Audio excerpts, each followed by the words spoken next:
2020 budget implementation, as well as enable ministries, departments and agencies MDAs defend their 2021 budget proposal. The budget defense has also been characterized by some sort of melodrama. For instance, during the presentation and defense of 2021 budget by the Nigeria Electricity Regulatory Commission, its chairman, James Momo, and accountant could not produce the contract sum for the renovation of the agency's headquarters in Abuja. So we will look at the budget accountability with our focus on improving the implementation, which is a major challenge in Nigeria. Now, plus on the program, as an open secret, it is no news that former state chief executives in the country enjoy series of humongous payments, which the term as pension allowance. These former governors, despite irregularities in their states, they get massive allowances as being past governors, bearing on exerting pressure on national development with pension payments and other entitlement, draining billions of naira every year from development funds for the state. So for the second time on this program, we'll take a look at pensions or entitlements for ex-governors and deputies, with close reference to the Lagos State Governor Babajide Sanwo-Olu's plans to repeal the Public Office Holder Payment of Pension Law 2007, which makes provision for the payment of pension and other entitlements to former elected governors and their deputies. We'll also take a look at the new pump price of fuel in Nigeria, as well as other sundry issues affecting the oil and gas sector. Let's get things started now, as Valerie Chioma is standing by with Around the World in 5 minutes or less.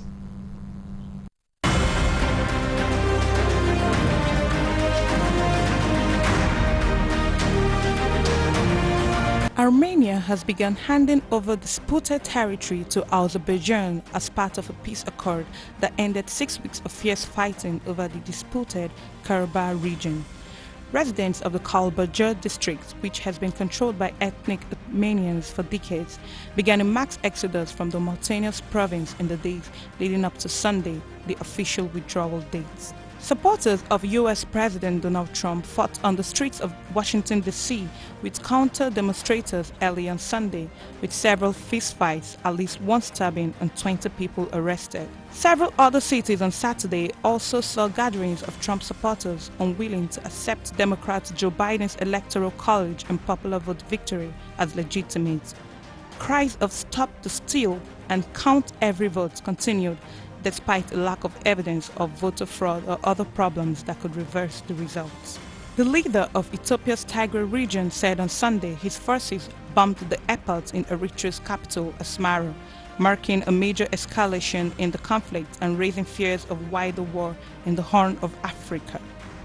Tigray's president, Debretsion Gebremichael, also said his forces have been fighting Eritrean forces on several fronts for the past few days. He did not specify where, but did say Eritrean forces were deployed and fighting along Ethiopia's border. The Regional Comprehensive Economic Partnership is made up of 10 Southeast Asian countries, as well as South Korea, China, Japan, Australia, and New Zealand.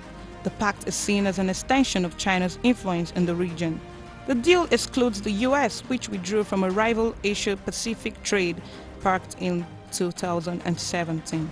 Peruvian interim president Manuel Merino is under growing pressure to resign after half of his new cabinet stepped down following the deaths of 2 people in the protest over the sudden removal of his predecessor. Thousands have taken to the streets in days of protest against Merino following the removal of his predecessor, Martin Vizcarra, who was impeached on corruption allegations on Monday, accusations he denies. The death toll from the deadliest cyclone to hit the Philippines this year has climbed to 67, with 12 people still missing, according to the country's National Disaster Management Agency. President Rodrigo Duterte was scheduled to fly to the northern Tuguegarao province on Sunday to assess the situation in Cagayan Valley region, which was heavily flooded after Typhoon Vamco dumped rain over swathes of the main Luzon island, including the capital, Metropolitan Manila.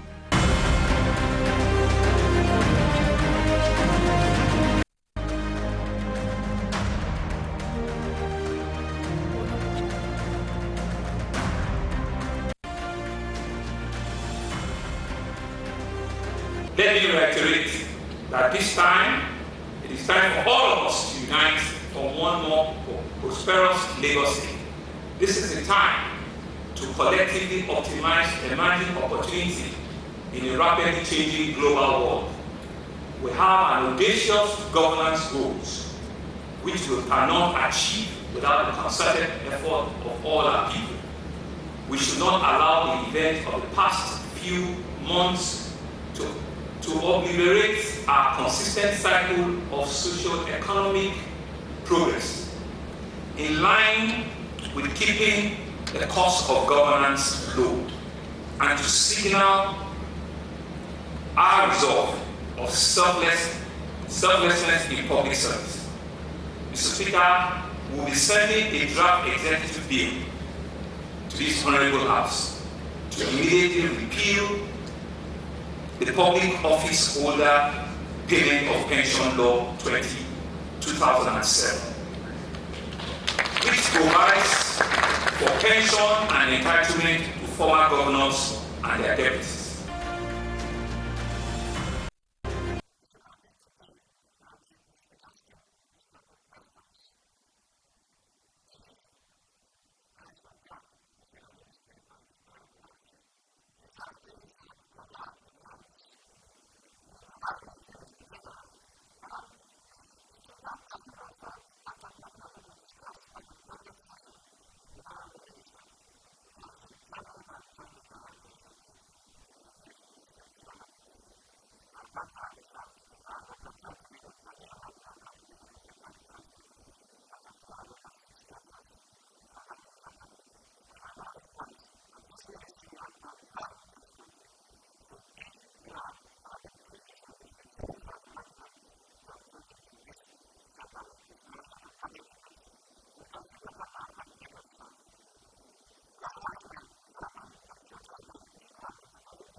Nobody harassed her. Supposed to respect each other as please. Nobody harassed. Simple.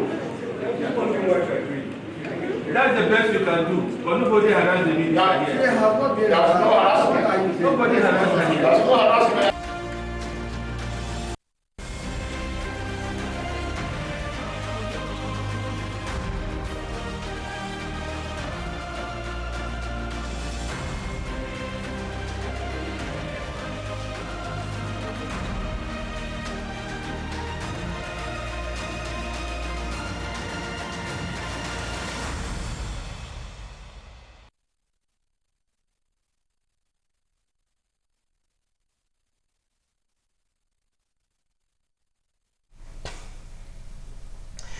Well, thank you so much for staying with us. This is Firecrackers. Of course, we get to discuss issues of national interest. We also get to engage the major players. Now, there's so much to talk about on the show today, but joining me here in our Lagos studios is Shola Omolayo. He's a social commentator and, of course, a very, very wonderful friend to the station. Shola, thank you so much for coming on the show. You're welcome. We also have the chairman, Southwest Zone of the Independent Petroleum Marketers Association of Nigeria, Dele Tajuddin. He also joins us here in our Lagos studios. Thank you so much for coming, sir. Good evening. And then we have joining us via Zoom, we have a legal practitioner, Dele Farotimi. Thank you so much for joining us, Dele. Thank you so much. He's here in Lagos. We also have Alexa Wilcox, a chartered accountant, who joins us from Ibadan, the Oyo State capital. And of course, we also have joining us via Zoom from the nation's capital, Abuja, also an accountant, my brother and friend, Ubong Isu. Thank you so much for joining us on the show this evening. Gentlemen, thank you so much. Yeah, thanks for having me. Good evening, everybody. All right. Okay, let's Let's begin the conversation, first of all, with the legal practitioner, Dele Farotimi. We understand his schedule is really, really tight. Dele, let's get talking with you because the governor, Babajide Sanwo-Olu of Lagos State, says he's set to repeal the law, the 2017 law that powers the state governments to have pensions for ex-governors and deputies. Let's begin the conversation with you. Are you very optimistic about this? I don't really know if there are any grounds for optimism that the governor finally decided that it was time to stop a madness that has lasted 13 years. Because in a state where there are still children who are not able to access education, and that might sound like madness to somebody in Lagos who sees all the schools in Lagos, but there are places in this same Lagos, places like Borodom, where people go to school and pay school fees on a daily basis. Is a day pay thing. So when you now have that kind of environment, and within that space, you also now have that kind of humongous amount being paid in pension to persons who really do not need it. Let's not even talk about deserving it. So if finally they woke up and decided that they are stopping this, I was asked the same question on an interview a few days ago, and at the time I actually thought it was a pretty altruistic thing for Mr. Babajide Sanwo-Olu to be thinking of doing, and I applauded it, and I still applaud it even now. But a few friends have since pointed out to me that it's not coming from any altruistic intention.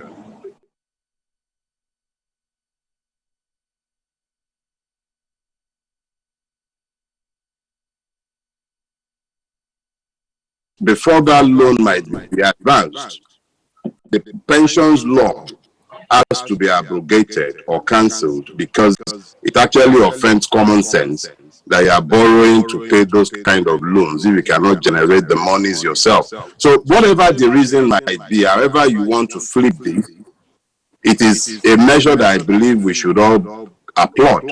At least it makes sense. They're doing something quite sensible there. I applaud it. One more question for you before I let you go, Dele. Do you think the move is also politically motivated? That's on the one hand. And then do you think that this is a decision that may probably bite back on the governor? Because those who think that what happened to Ambode, for instance, may likely happen to Sanwo-Olu, even though, well, we know that the person in question has actually commended this move. But do you see politics in all of this? Whoever is selling you that story is just being mischievous. Babajide Sanwo-Olu is not Ambode.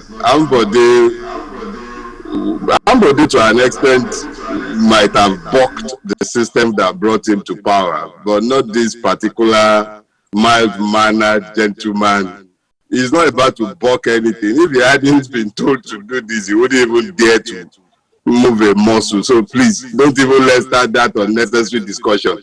He's doing exactly what has been approved by the board of directors of the company that please, it is a good move, whatever the motivation might be, but for anyone extending it, does it mean he has some... All of a sudden, he became an independent man that is taking decisions and then is balking the person who brought him to power. Forget that story. He qualifies for the office he occupies. He will not do such a thing. All right, Dele, I would like to thank you so much for speaking with us. We may get your thoughts again when we get on the topic, the budget accountability, if you can stay with us. But thank you so much for speaking with Galaxy TV. This is Firecrackers. Let me bring that conversation now to Shola Omolayo, who is also here, social commentator. Do you think that this move was politically motivated? Very, very, very, very. And I think what they did is very right, but the purpose has not been achieved.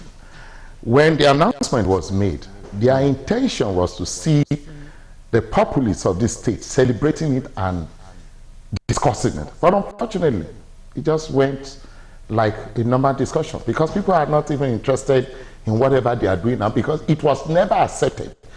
When the law was introduced and the House endorsed it, where you give retired governors and their deputy some kind of a relief after they have left office, the people were not too happy. They were discussing it. It was not applauded. So even now they say they are removing it, it doesn't have meaning on the street. It's just a game of chess that they thought could work out in 2023. The game it's just a political thing. And it's okay if they can remove it. But there are other areas that we need to ask. I hope you are not there too. Let's leave that for now. All right, thanks so much, Shola. I think this is a good place to leave it. We hope to also get the executive director of SERAP on board, who has been very, very involved in the fight against pensions for ex-governors and deputies. We definitely hope to get his views as he joins us via Zoom as well. Well, let's even shift now and talk about this issue of fuel price. It stands now at 170 naira. Well, 173. Or 173 rather, naira. No, that's not correct. That's not correct. Oh, that's not correct. Okay, all right, so what we have here is from 165 to 173. Okay. Though there's still some argument, I bought it for 160, 159. Let's speak with the Southwest chairman of IBMAN, Independent Petroleum Market Association. I mean, what is the exact pump price now for fuel at a litre? Well, let me go a little bit historical, because you will recall that the oil represents about 70% revenue of this country. Okay.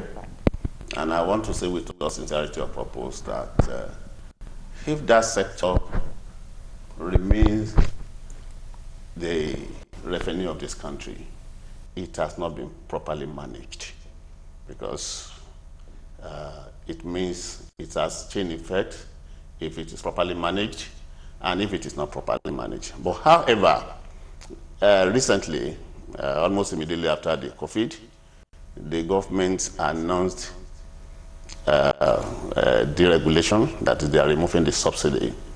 But as of today, I think it is partial.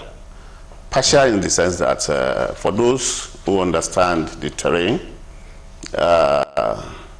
government still pay petroleum equalization fund to some people. That is, you want product to be sold at 160 naira in Lagos, and you also want it to be sold at 160 in Maiduguri, whereby government now pays the transportation.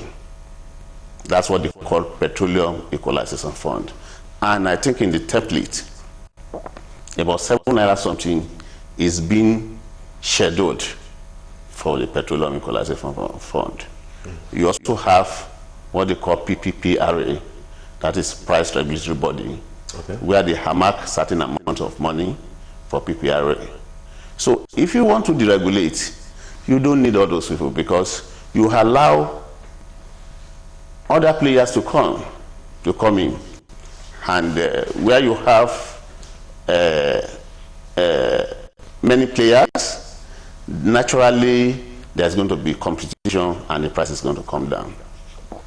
Coming to the issue, since then they have been coming up with prices in line with crude oil prices. Recently we just woke up some 3 days ago, and the price was increased by about 7 naira 50 kobo difference from what we were selling before. So what is the price right now? Okay. Confirm for us. Okay, now the ex-depot price, that is what you buy, is now, initially the NNPC said 155.17. Okay. But when we make a little bit of noise, they remove 2 naira again over the weekend, so which is 153.17 kobo. Now, if you had the transportation, you had the markup for the marketers, with all other costs. So we are looking at the range of between 165 and 167. 165 and 167. And but do you agree with that? I mean, have you let me land. We have to be very, very the problem. Let me land. The problem is that we need to let populace know this, that NNPC is not giving us clean level ground to play with other marketers. For example, there is NNPC retail. That is, NNPC is competing with marketers. They are the producer, they are also competing with marketers. They are not selling to us at the same price. If you go to NNPC retail board now, it is 163. If you see mobile price now, it is 165 point something. All right. Let's. So there is a range. First of all, that Shola doesn't seem to agree. Maybe in 30 seconds. This is what we have here. Okay. This is a link. The question is, why are they even increasing at this time? They had a meeting. They told us we should allow them 2 weeks or 3 weeks to discuss. Suddenly, we are working with the market price of $40 per barrel. How did we get here? Okoye-Iweala told us when she was here that we need to increase the petrol price because of smuggling, not because of market level, not because of market deal, because not twice, not thrice, because of smuggling. Remember, 7 naira we are discussing now. Somebody should draw our ears and point one into it for remembrance. President Obasanjo left office, but before he left, all toll gates were pulled down, and they told us that they are going to add 10 naira. Do they think we are that? They added 10 naira so that the federal body will be using it to be managing our roads. So that 10 naira don't go without nobody they ask question, and it's part of this increment. How do we get here? All right, so let's take this conversation to Ibadan, the Yossi capital, where a chartered accountant is standing by to speak with us, Alester Wilcox. Thank you so much, Alester. As we look at this issue of the new pump price, there are some misunderstandings here and there, but when you look at this issue and look at our budget, what do you make of the oil and gas sector and what we have on the 2021 budget? Alester Wilcox. Yeah, thank you very much for having me. I want to salute the gentlemen in the studio, and it's quite an interesting discussion. We must look at this issue in totality with the agenda that Nigerians over the years have been setting for the government. With respect to, I hope I'm being heard. Am I being heard? Yes, we can hear you. Go ahead. Yeah. Oh, thank you very much. Yes. Nigerians have been setting for the government over the issue of fuel subsidy or the regulation. I want to align critically with the IPMAN chairman in the studio, because this has been a long time coming, and Nigerians have been clamoring, especially those in the economic sector, to the fact that government should pull out every form of subsidy in terms of petroleum. We're not talking of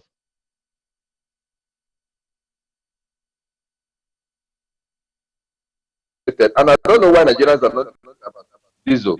Diesel has long been regulated. So if you look at the price of diesel over the years, there's been a time diesel got about 280 naira per liter, depending on how they source it. Now, people have been putting pressure. I'm sure even the other gentleman will have been part of those that put pressure on government that, look, we don't have a business subsidizing fuel because it's costing the government so much, especially in these days of lean resources.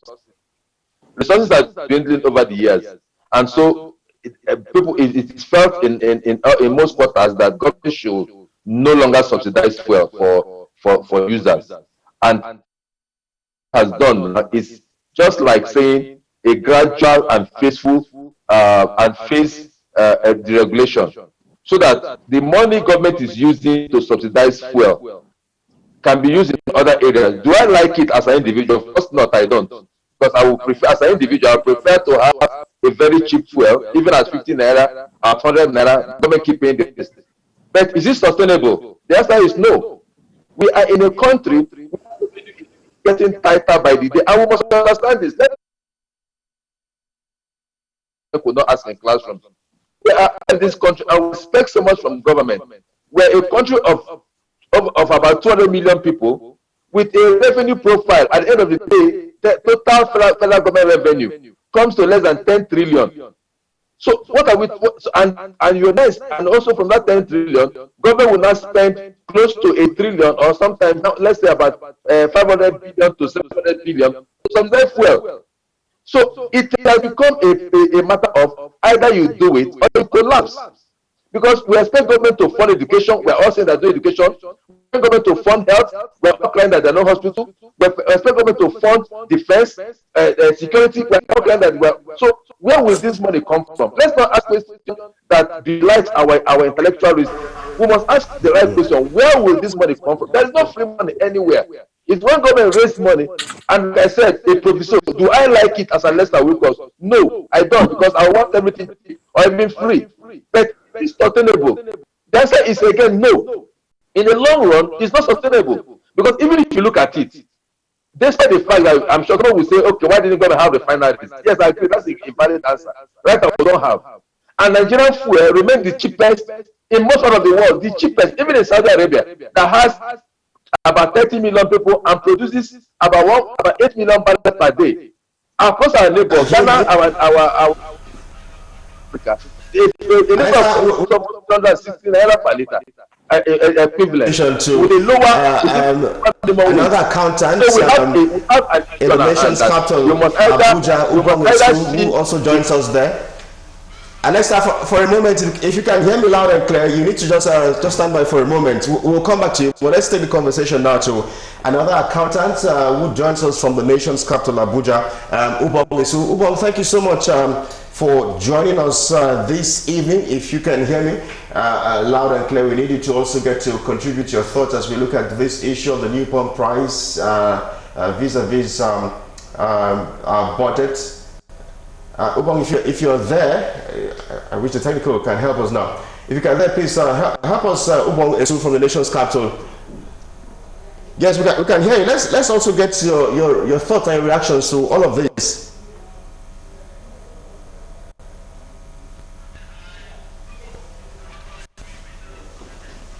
Okay. The fuel price. Yes, we can hear you. Yes. Hello. As much as we want the fuel price to come down, but if you look at the 2020 budget, you'll see the fiscal deficit is about 5.2 trillion, and we still have a debt services of about 3.3 trillion, which we will need to pay services. So where's the money coming from? Every Nigerian is taken out, but Nigeria is paying a lot of debt, a lot of our fiscal deficit is in a minor. So that's the situation we find ourselves in Nigeria. But we just feel best can be done. Okay, let's stay with you, Ubong, for a moment as we look at this issue of budget accountability and implementation process. In terms of implementation, Ubong, you're a chartered accountant. What exactly is the missing link? Is that again? Yes, I say as we consider these issues, let's take a moment and look at budget accountability and the implementation process. In terms of implementation of our budget on a general scale, what exactly is the missing link? Our implementation, if you look at the 2020 budget, can't really say what has been really done. We knew that 2020 budget had to be reviewed sometime in June, and we had to increase expenditure due to the COVID period. But if you look at it, a lot of things have not been done. A lot was budgeted to capital projects. No capital project has been done. Almost about something percent of the budget last year was a capital project.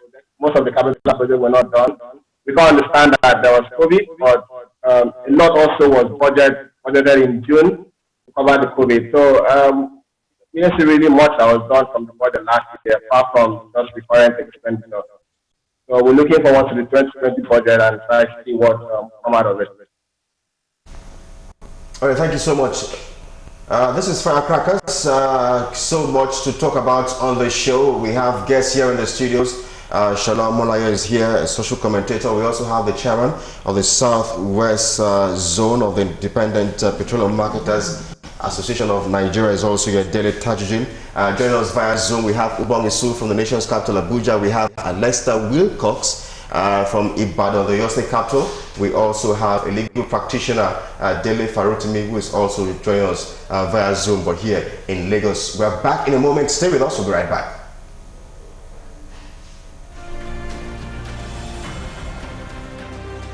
As part of the Power Forward program, ExxonMobil Foundation, MBA, and Africa have donated 30,000 masks, 90 new hand washing stations, and hand sanitizer to 30 Power Forward schools in Abuja. The hand washing stations will reach 35,000 school community users.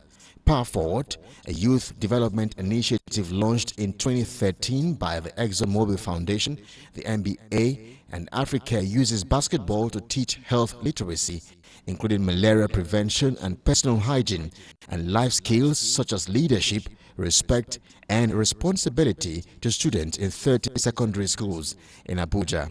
President of the foundation, Kelvin Murphy, says every year young people graduate these programs with knowledge on how to protect themselves from infectious diseases like malaria and COVID-19. While Africa President and CEO Robert Mallet says the Power Forward project has shown year after year that this model of youth leadership is successful and replicable. On the sidelines of this, the foundation, the National Basketball Association, NBA, and Africa say they are committed to addressing African development and policy issues.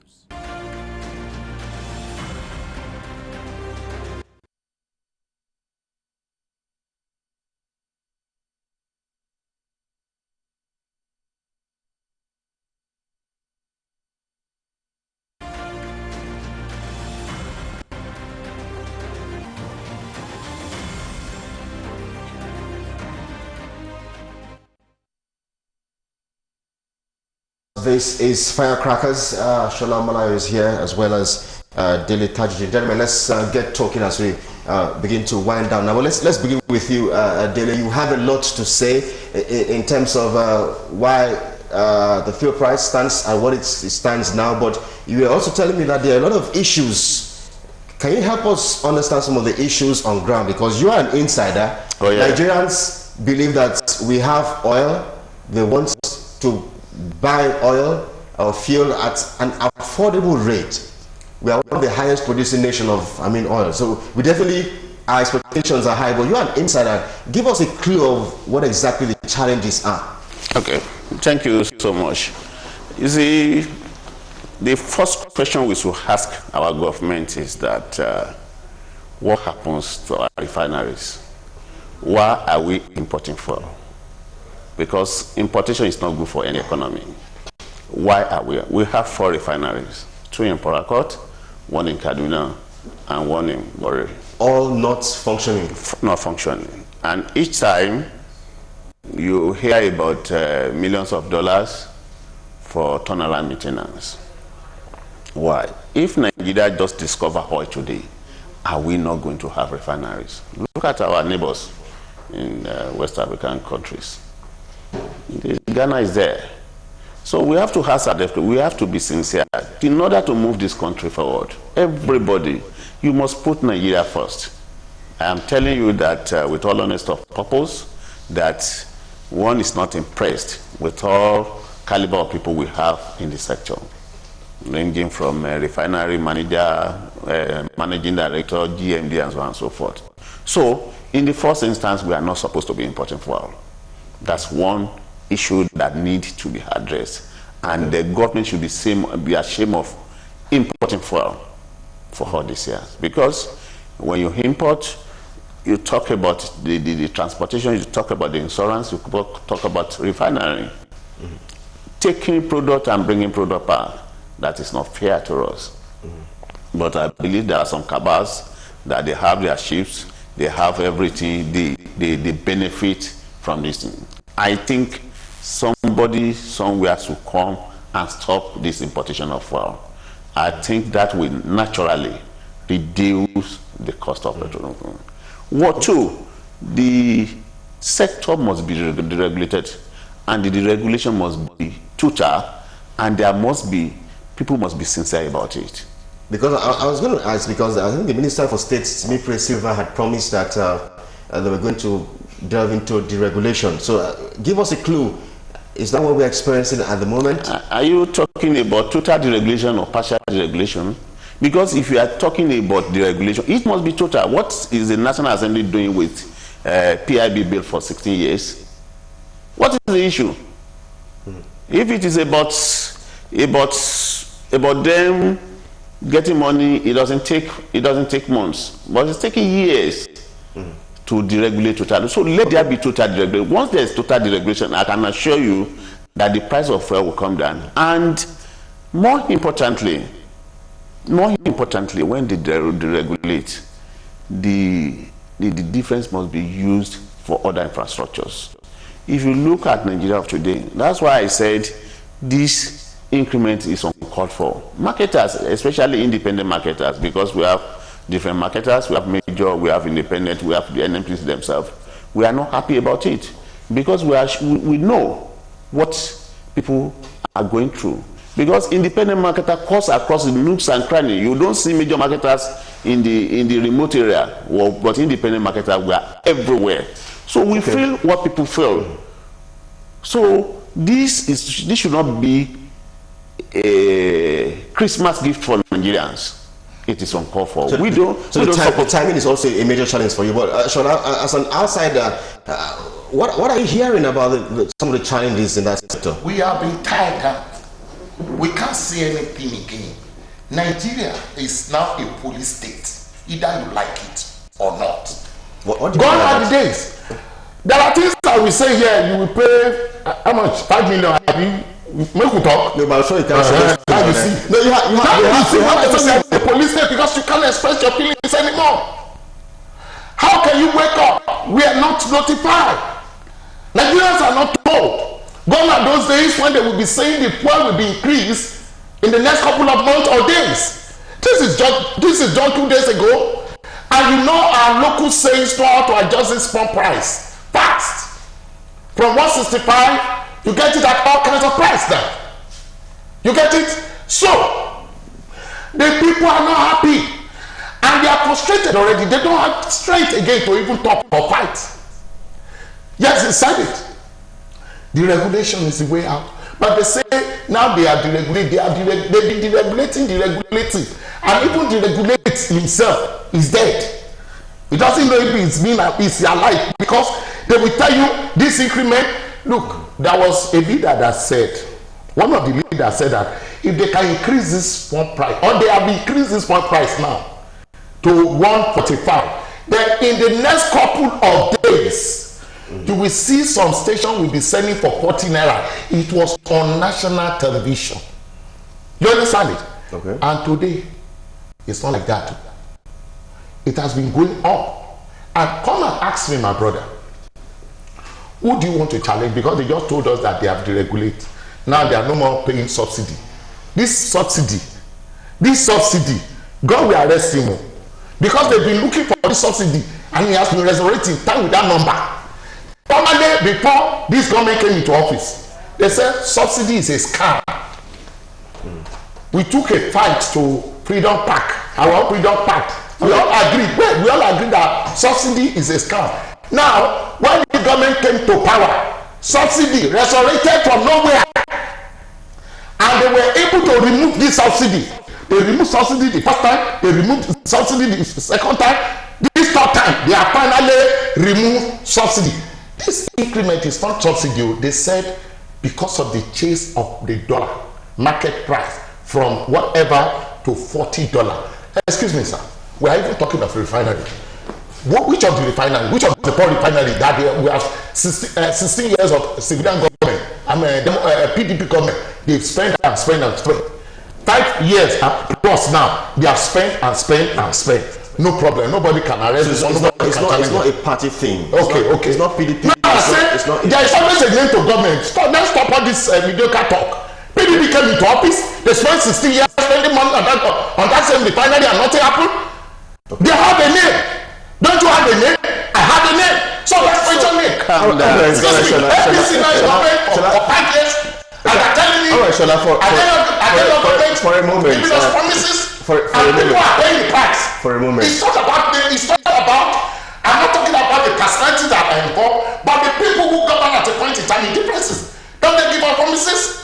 What are we saying? Shola, let's begin to wind down. Let's begin to wind down on this now. Let's begin to wind down. A gift of Happy Christmas, Happy New Year in advance. Your food is now 95 naira.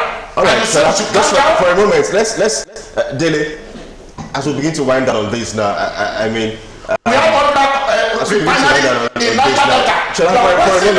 Instead of bringing this guy together, as we begin to wind down now, for the government, if I recall vividly, Timipre Silva, the Minister of State for Petroleum, I guess now, says that Nigerians may go through pain for a while, but in the nearest future, things will get better.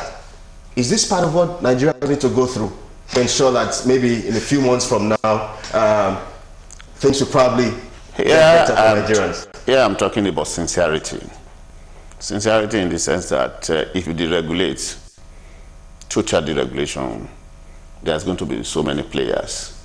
And with time, the prices will come down. But if you're not sincere about it, if you still, favor some people, because if we are talking about total deregulation, let us look at the template. How do we arrive at this cost? Why do you allow people like PPRA to put a cost at the template? Why do you allow NTA Petroleum Equalization Fund, whereby if a tanker loses about 45,000 liters, government is going to pay about 700,000, 800,000 to Kano, Maiduguri, and so on and so forth. So, because that is part of the template. So, if it's about 7.50 kobo for transportation, that every marketer that lifts a liter pays is part of the deal. So, if you remove all those from the template, when we are talking about the regulation, let somebody from Maiduguri come and buy anywhere and go and sell at his own price. Let me buy cow, buy yam from anywhere and come and sell at my own price in Lagos without anybody talking about it. So, total deregulation, they must remove all these chunks around the price template. And I can assure you, that's why I'm saying that it must be total. And if people are paying so much, the difference must be used for infrastructures. If you ask what pays most parents now, school fees. All right. I'm just wondering about this issue of refineries. Because this government actually promised Nigerians that they're going to even build new refineries and all. What does it cost to produce one refinery, and why are we not willing to fix this? As Shola has identified, it's not an APC thing, it's not a PDP thing. PDP was there for 16 years, the APC has been there now for 5 years plus. So it's not a PDP thing, it's not an APC thing, but is it so difficult or so expensive to manage a refinery? Naturally, government business will never succeed in this country because people will go into government with the ulterior motive of making money. So if you look around, all government businesses are not doing well. If you ask anybody to put up a refinery and government is still regulating the price, so how do you break through? So governments will remove their hands, let them approve people to put up their refinery. Once they remove their hand, you will see so many people will come into the industry. Dangote is putting up a refinery now. If Dangote finishes and government is still dictating the price, then how do you want him to break through in his business? All right. So governments will remove their hand totally. Governments do not have anything to do with this business. All right. Thanks so much for your views. You're watching Firecrackers. Let's take another breather. We'll be back in just a moment as we begin to wind down on the show. With us, we'll be right back.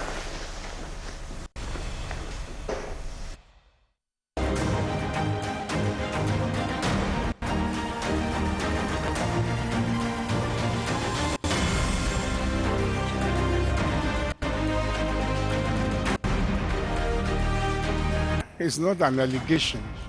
It's a fact that an Abuja court, by an application by the CBN, has ordered that the accounts about 20 people said to be NSAS protesters, said to be NSAS supporters and promoters, and be frozen last week, Thursday or Friday. And I'm so sure of that because one of the people whose accounts were frozen for 90 days by way of a court order ex-party injunction happens to be a member of the panel, the judicial panel on inquiry and restitution on SARS abuse and the Lekki shooting. So I'm sure I can confirm that it's a fact. The answers protest started on a legitimate foundation. People expressing their grievances.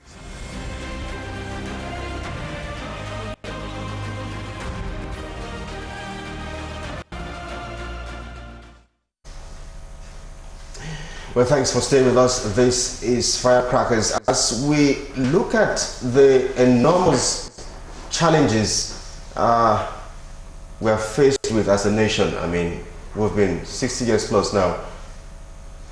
What could possibly be the issues? Is it a leadership issue? I mean, one of my panelists mentioned that it's not a PDP thing, it's not an APC thing then. It does appear that leadership is a major challenge in Nigeria. And to be precise, visionary leadership, I think, is something that we definitely need to speak about. My next guest is Dr. Oyeleke Ajibowu, the CEO and MD of Efficacy Group. He joins us now via Skype as we take a look at some of these issues and the way forward in terms of visionary leadership in our great nation, Nigeria. Thank you so much, Doctor, for joining us on the show this evening. A quick one because we're really pressed for time. But let's get talking. Why is it such a major challenge to find visionary leaders in this country at the moment?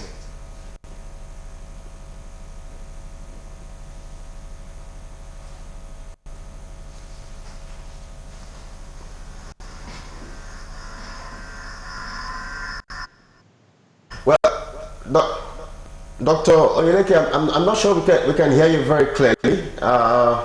We may need to reconnect with you because we cannot get your signals very clearly.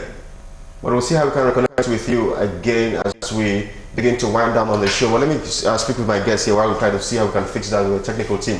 Mr. Dele, why is visionary leadership such a major problem in this country? Honestly, it's a question that we must ask our leaders because over time, things get deteriorated in Nigeria and it has continued whereby leaders, they promote their own personal businesses and put Nigeria at the back of the set. You will recall that in those days we have Volkswagen, we have Peugeot, we have Leland, we have Railway Corporation, we have Water Corporation, we have Nigeria Airways, and all those things. We have textile industries. Over times, all these things went away, and we are talking of no employment. What has happened to those industries that belongs to government? You now have private business that sell exotic cars now. You have private business that sell generators now. You have our leaders. The record is there. Leaders having so many businesses. Where has it gotten the money? So, Nigerians, we should not not celebrate those leaders, but we will continue to celebrate them. We should not celebrate them again. We should let them know. We should ask them questions. You were like this before you got into power. How did you come in? Can you hear me? Why did you not promote government business? Why did you promote your personal businesses? All right, what do you make of this? I mean, earlier this week, we lost a great leader from Ghana, and Jerry Rawlings, a two-time president. We also lost former governor of Kaduna State, Balarabe Musa. Visionary leadership in this country at the moment. God bless you. Like you know what was ruminating in my heart when you were asking this question. When I look at the life of Jerry Rawlings today, I don't understand how we got to this point. Some few days ago, you see Jerry Rawlings die. The people in Ghana were crying because they lost a leader. Africa felt it. And I said, when are we going to have something like this? The only few experience we had in our own time. Some were regional, when Awolowo died. Some part of Yoruba feel the pain. When Fela Anikulapo died, the whole nation, Lagos, was shut down. It took the government of Abacha to bring all the security, but from air and land, to manage the crowd. One man. If these ones that are there can go back and ask themselves, when I leave, how am I going to be remembered? Greed will disappear from them. Okay. The problem with this leader is greed.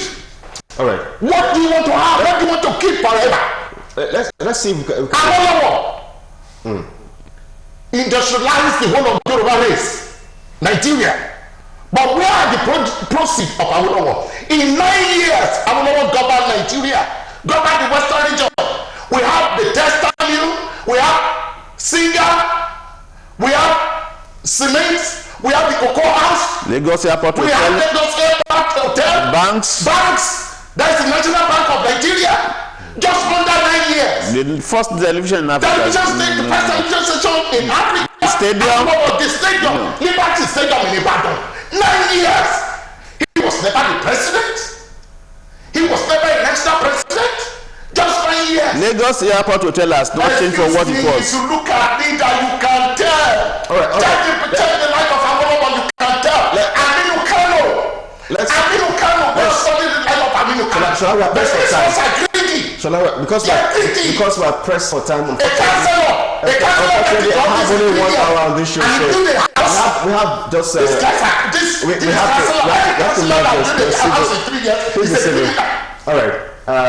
Because we are pressed for time. I mean, this show is just 1 hour until my boss thinks otherwise. Now, let's see if we can reconnect again with the MD of Efficacy Group, Dr. Ajibowo. Thank you so much, Doctor. If you can hear me loud and clear, it's a major challenge for us as a nation because, okay, well, I think we've lost we've lost connection with Dr. Ajibowo. Well, I'm sure that's where we probably need to end our conversation. But let's begin to round off now. Maybe in our final thoughts. Let me begin with you as we look at these issues as related to your own area.